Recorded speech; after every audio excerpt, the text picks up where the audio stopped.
Anlatıyorum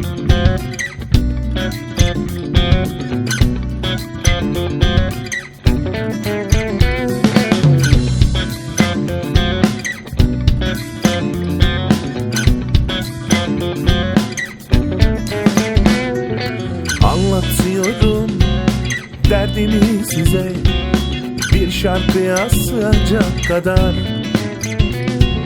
Kim demiş hayat bir mucize, yaşadım kendime yetecek kadar.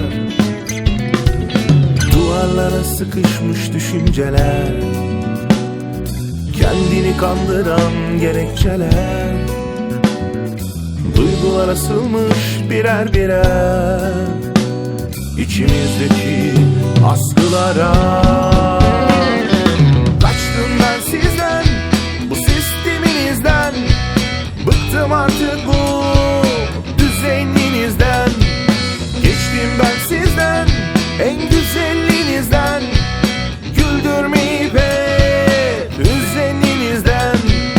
Kaçtım ben sizden, bu sisteminizden. Bıktım artık bu düzeninizden. Geçtim ben sizden, en güzelinizden. Güldürmeyip hep üzeninizden.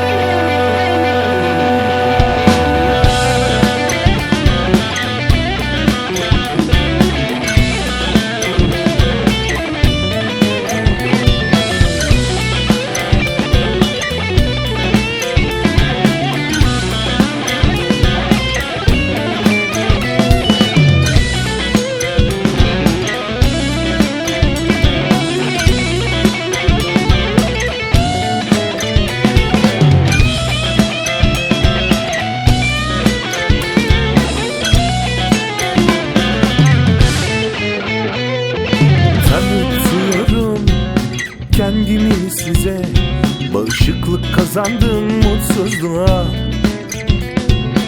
Ödüller verin artık kendinize. Gidiyorum ben sonsuzluğa.